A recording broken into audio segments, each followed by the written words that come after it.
le podcast Logistique Québec, la logistique d'ici pour tous. Bon, bien, bienvenue tout le monde au podcast Logistique Québec. Aujourd'hui, on a la chance d'accueillir Maude, là, Jacques Renaud.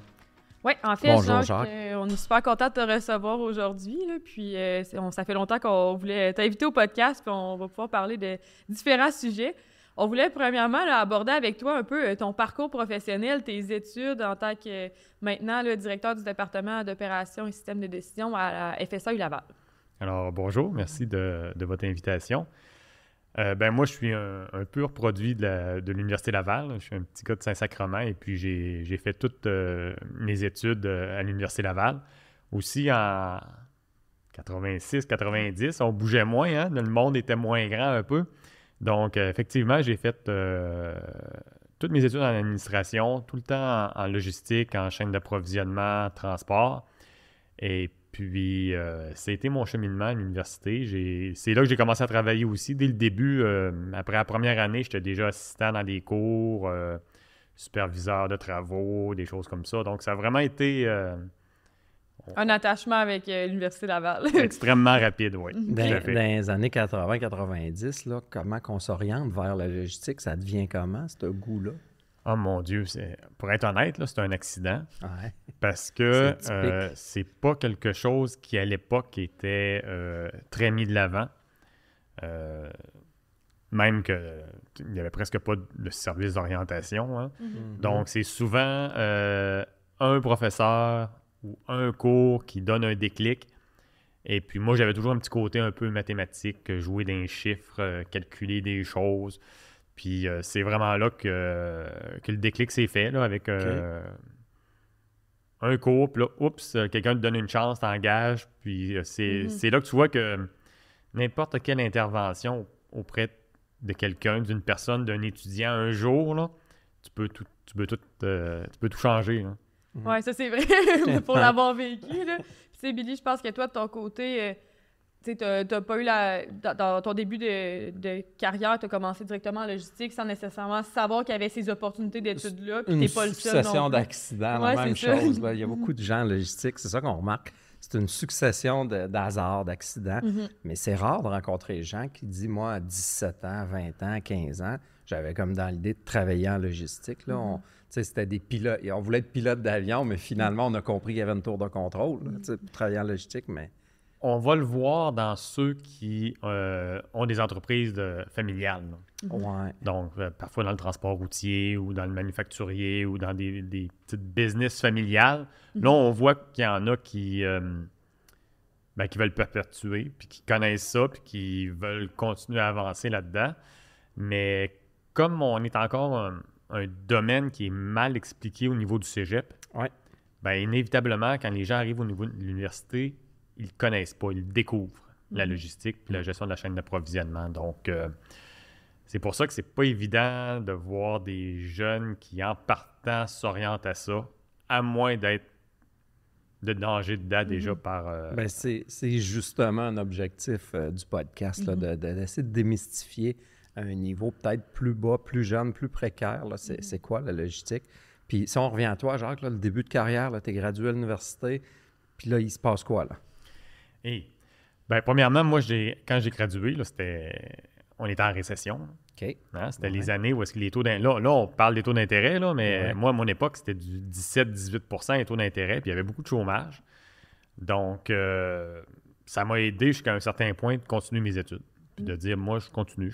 J'avais toujours des bons projets, puis tout allait bien. OK. Donc, c'est comme ça que j'ai terminé mon doctorat, puis je me suis placé, en fait, avant même d'avoir gradué. OK. J'étais à l'Université du Québec à l'époque. Et puis, c'est comme ça que, après ça s'est enchaîné. Donc, 7 ans à l'Université du Québec, je suis revenu à l'Université Laval. Et puis là, j'ai occupé finalement une panoplie de postes à l'Université Laval. Ton doctorat tourne autour de quoi? C'était le transport routier. Okay. Essentiellement, à l'époque, je devais travailler avec la Société des alcools du Québec, qui sont tombés en grève durant cette période-là. Donc, c'était non, on n'attend pas la fin de la grève. On continue sur la même problématique, donc la planification de tournée, l'ordonnancement des horaires. mais sans une espèce de volet avec les données de l'entreprise, etc. Parce que, comme j'ai toujours dit, la meilleure thèse, c'est la thèse qui est finie. C'est vrai partout. Hein? Le meilleur travail, c'est le travail qui est fini. Tu peux toujours améliorer, mais à un moment donné, il faut que tu finisses. Mm-hmm. OK. Puis ça t'a amené de rester au travers. Le lien avec l'Université Laval, là, tu parlais de l'Université du Québec, mais le lien avec l'Université Laval versus le rôle aujourd'hui que tu occupes, ça se fait comment, tout ça? Oh mon Dieu! C'est une bonne question. On se demande toujours comment est-ce qu'on arrive là. Hein? Ouais. J'ai été... quand je suis rentré à l'Université Laval, j'ai été 6 ans professeur régulier, donc on enseigne à tous les cycles, etc. Et puis après ça, ben il se libère des postes. Puis là, ben, pour être le candidat, pour être le directeur du département, ben là, tu deviens directeur du département. Puis tu chemines là-dedans. Puis en même temps, ben, en ayant un parcours d'administration, moi, depuis le début, ben ces aspects-là, gestion, administratif, la finance, la comptabilité, la gestion des personnes, ben c'est quelque chose que tu connais. Mm-hmm. Puis c'est l'avantage, d'ailleurs, d'une carrière en administration, parce que tu connais toutes les fonctions de l'entreprise. Donc, ça t'aide aussi à avoir des postes administratifs comme ça. Et puis, finalement, depuis les 12 dernières années, je suis toujours à cheval entre... Ben, quand je dis à cheval, c'est parce que j'ai les 3 chevaux. Les chevaux de recherche, de l'enseignement, puis du côté administratif, en étant soit directeur de département, j'ai été vice-doyen de la faculté, puis là, je suis de retour directeur. Mm-hmm. Ah, ouais. Puis, au quotidien, ça ressemble à quoi un peu être professeur à l'université? Je sais que, tu sais, oui, il y a la portion cours, la portion recherche, mais c'est un peu moins typique que n'importe quel travail qui est un peu de 8 à 5 dans certaines entreprises, ou même en logistique, qui peut être parfois très, très, très axé sur l'opérationnel. Là. Absolument, c'est du non répétitif, je dirais quasiment à 100%. L'année d'un professeur d'université, tu vas avoir une période où tu vas préparer, par exemple, tes demandes de subvention parce que tu veux pouvoir soutenir financièrement tes équipes d'étudiants. Donc ça, août, septembre, octobre, c'est une grosse période. Puis après ça, directeur de département, où ben, tu prépares ta session pour... là, tu es vraiment dans la gestion du personnel. Tu engages du monde, tu engages des professionnels, tu engages des étudiants. Tu fais les mises à l'horaire, tu regardes la grosseur des sections de cours, tu es dans le détail de l'administratif. En parallèle, tu prépares tes propres cours. Là, la session démarre. Là, tu refais la même chose pour l'hiver. Tu montes tes équipes de recherche pour l'été. Puis quand tu arrives à la fin de mai, ben là, tu rentres en phase de recherche un peu plus intensive pour l'été parce que c'est là que tu as le temps de travailler avec tes étudiants de doctorat, avec tes étudiants de maîtrise, de faire les projets. C'est la période des congrès, c'est la période où est-ce qu'il y a toutes sortes d'autres événements. Donc, l'activité change de mois en mois. Là. C'est sûr que tu fais toujours de la recherche ou de l'enseignement, mais tu vas avoir des périodes où ça va être vraiment plus intense que d'autres sur différents aspects. Okay. Il y a un bout qui m'intrigue dans le département. Il y a les étudiants. Tu sais, tu es directeur du département. Il y a les étudiants, il y a les profs, mais j'imagine qu'il y a un paquet d'autres personnes qui gravitent autour de ça. C'est qui? C'est quoi qu'ils font, ces gens-là? Oui, puis ça dépend évidemment de la grosseur du département. Puis ça dépend aussi des facultés qui offrent plus ou moins de services administratifs aux équipes. Mais dans un département, effectivement, il y a les professeurs qui sont à peu près 50% de la force d'enseignement. Okay. On a des chargés de cours. Donc, tout dépendant des départements, il y en a plus ou moins. Par exemple, en comptabilité, ils vont avoir beaucoup de personnes qui travaillent dans des cabinets comptables qui vont venir enseigner. Donc, il y a ces chargés de cours-là qu'on appelle à forfait parce qu'ils viennent donner 1 ou 2 cours parce qu'ils sont spécialisés dans un domaine, en fiscalité ou des trucs comme ça. Et puis, on a des chargés d'enseignement qui, eux autres, sont engagés aussi à temps plein pour donner plusieurs cours. Tu as ton personnel administratif de secrétariat. Et puis, on a souvent aussi le personnel technique qui va supporter, par exemple, les centres de recherche, tous les équipements informatiques, différents types d'équipements qui vont varier en fonction des Ça, c'est propre facultés. à chaque département. Exactement. Okay. Exactement. En fonction de ses axes de recherche, de ses besoins d'équipement, faculté d'administration, faculté de sciences et génie, faculté de médecine, pharmacie, c'est tout différent. Donc, chaque faculté est différente d'une autre, puis à la limite, chaque département aussi à l'intérieur d'une faculté est différent. OK. Puis, tu es aussi co-directeur du CIRELT. De quelle façon ça se greffe d'être co-directeur du Centre de recherche en logistique au travers de tes fonctions de professeur, puis de directeur? Ouais, ça, ben en fait, on est comme un peu tout en même temps. Tu peux pas juste dire je suis juste un peu prof ou je suis juste un peu chercheur. Mais c'est ça. Ça, c'est le Centre interuniversitaire de recherche sur les réseaux d'entreprises, la logistique et le transport, qui est qui est probablement le plus gros centre de recherche en logistique et transport au Canada. Ah, ouais.